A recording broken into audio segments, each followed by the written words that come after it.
हर हर महादेव। श्री शिवाय नमस्तुभ्यम। आपके अपने YouTube चैनल प्रेम भक्ति में आप सभी का तहे दिल से स्वागत है। सावन मास की कथा अध्याय 15। इसमें हम सुनेंगे सुपोदन पष्टि व्रत तथा अर्क विवाह विधि क्या होती है इसके बारे में। इससे पहले मैंने जो कथा सुनाई है सावन मास की कथा अध्याय 14 में हमने सुना है कि नाग की पूजा, नाग पंचमी की पूजा किस प्रकार होती है और उसमें किन चीज़ों की हमें आवश्यकता होती है। तो चलिए कथा को शुरू करते हैं और जानते हैं सुपोदन पष्टमी व्रत तथा अर्क विवाह विधि क्या है। सनंत कुमार बोले, हे देवेश, मैंने नागों का यह आश्चर्यजनक पंचमी व्रत तुम्हें सुनाया है। अब आप बताएं कि पष्टि तिथि में कौन सा व्रत होता है और उसकी क्या विधि है। ईश्वर बोले, हे विपेंद्र, सावन मास के शुक्ल पक्ष में पष्टि तिथि को महामृत्युंजय का नाश करने वाले सुपोदन नामक शुभ व्रत को करना चाहिए। शिवालय में अथवा घर में ही प्रयत्न पूर्वक शिव का पूजन करके सुपोदन का नैवेद्य उन्हें भक्ति पूर्वक अर्पण करना चाहिए। इस व्रत के साधक में आम्र का लवण मिलाकर शाक और अनेक पदार्थों के नैवेद्य को अर्पित करे, साथ ही ब्राह्मण को वायन प्रदान करे। जो इस विधि से व्रत करता है उसे अनंत पुण्य प्राप्त होता है। इस प्रकार मैं एक प्राचीन कहानी सुनाता हूँ जो इस प्रकार है।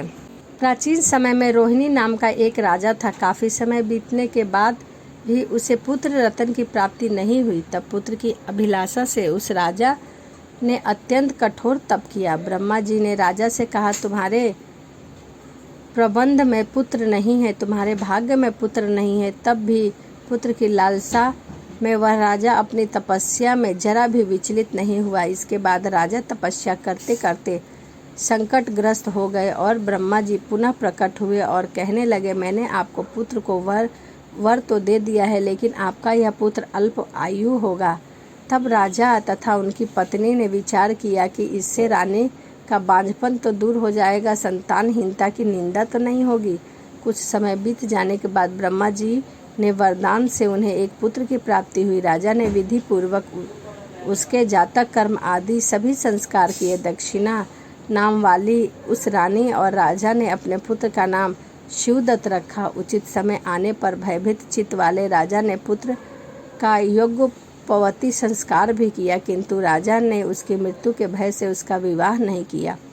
इसके पश्चात 16वें साल में उसका पुत्र शिवदत्त मृत्यु को प्राप्त हो गया। तब ब्रह्मा जी की मृत्यु का स्मरण करते हुए राजा को बहुत चिंता होने लगी। जिन लोगों के कुल में कोई ब्रह्मचारी मर जाए तो उसका कुल खत्म हो जाता है, वह ब्रह्मचारी भी दुर्गति में पड़ जाता है। सनंत कुमार बोले, हे देव आदि देव, हे जगन्नाथ, इसके दोष निवारण का उपाय है या नहीं? यदि उपाय है तो कृपा करके इसके दोष को शांति करने का उपाय बताइए। ईश्वर बोले, यदि कोई स्नान तक अथवा ब्रह्मचारी मर जाए तो अर्क विवाह की विधि कहते हैं। मृतक का गोत्र, नाम आदि लेकर देश काल का उच्चारण करके कर्ता कहे कि मैं मृत ब्रह्मचारी के दोष निवारण हेतु वैसर्गित व्रत करता हूँ। सर्वप्रथम सुवर्ण से अभ्युदय करके अग्नि स्थापन कर अघात होम करके चारों आवाहन ओम भू भुव स्वः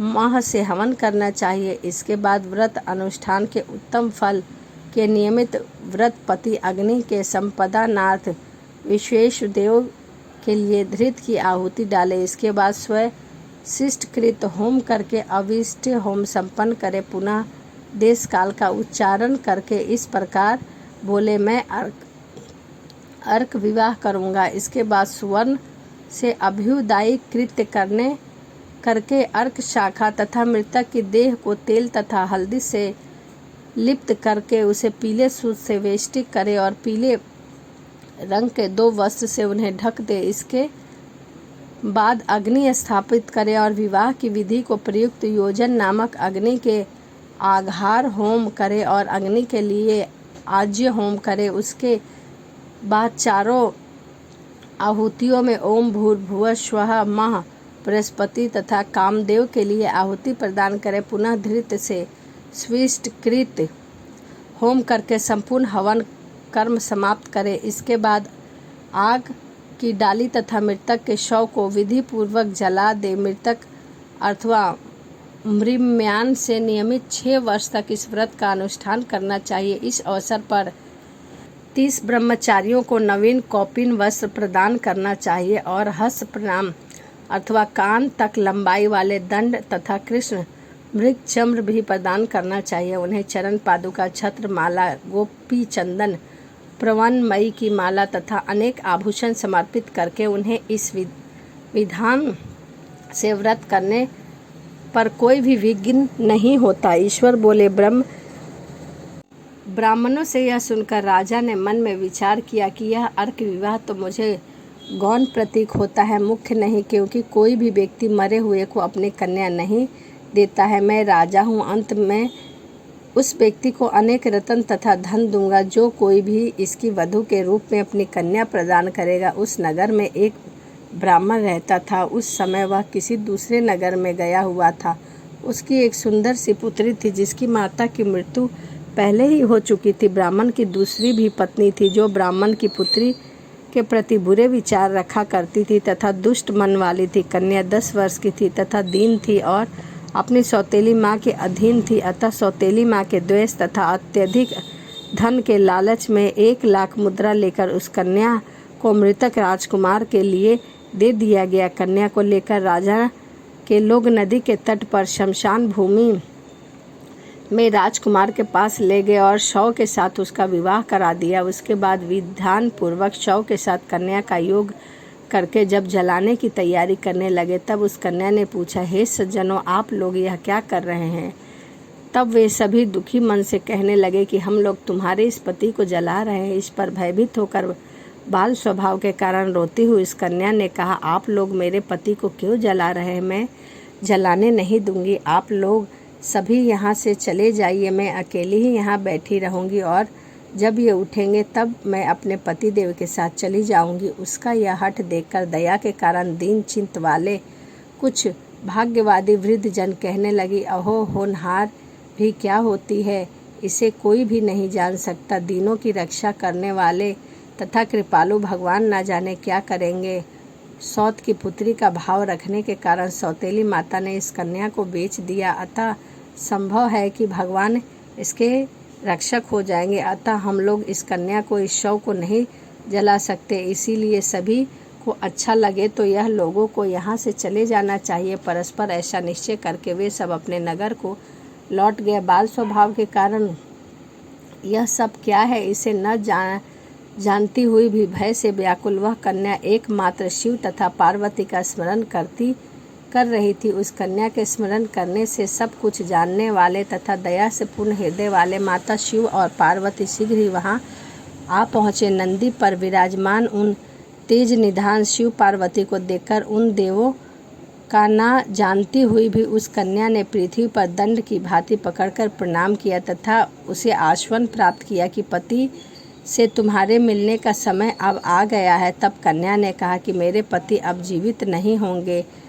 उसके बाल स्वभाव से प्रसन्न तथा दया से परिपूर्ण शिव और पार्वती ने कहा कि तुम्हारा पति माता ने शुपोदन नामक व्रत किया था। उस व्रत का फल संकल्प करके तुम अपने पति को प्रदान करो।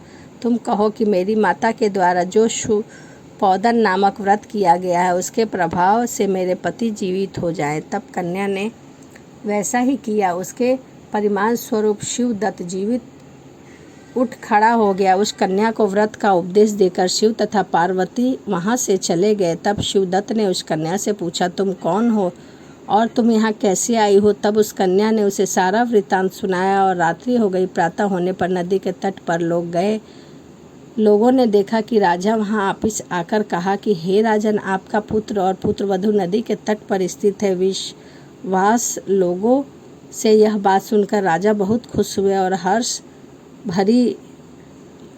से जेवरात बहुत सारे बंटवाए और नदी के तट पर भी गए। सभी लोग प्रसन्नता होकर राजा की प्रशंसा करने लगे और बोले, हे राजन, मृत्यु के घर गया हुआ आपका पुत्र पुनः लौट आया है। इस पर राजा ने पुत्र वधू की बहुत ही प्रशंसा करे और बोले कि लोग मेरी प्रशंसा क्यों कर रहे हो? प्रशंसा के युक्त तो यह मेरी पुत्र वधू है। मैं तो भाग्यहीन अथवा अधम हूँ। धन्य और सौभाग्यशाली तो यह पुत्र वधू है, क्योंकि इसी के पुण्य के प्रभाव से मेरा पुत्र आज जीवित हुआ है। इस प्रकार अपने पुत्र वधू की प्रशंसा करके राजा ने दान तथा सम्मान के साथ श्रेष्ठ ब्राह्मणों का पूजन किया और ग्राम के बाहर ले गए मृत व्यक्ति को पुनः ग्राम में प्रवेश कराने से संबंधित शांति की विधि ब्राह्मणों को निर्देश पर विधि पूर्वक संपन्न किया। हे वत्स, इस प्रकार मैंने आपसे यह सुपोदन नामक व्रत कहा है।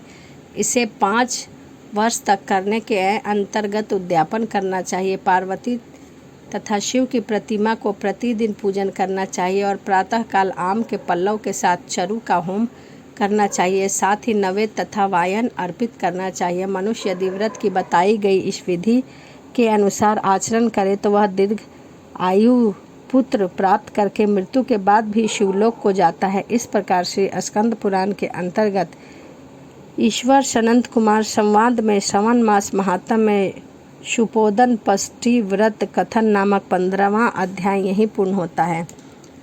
श्रावण मास की कथा अध्याय 15 यहीं समाप्त होता है।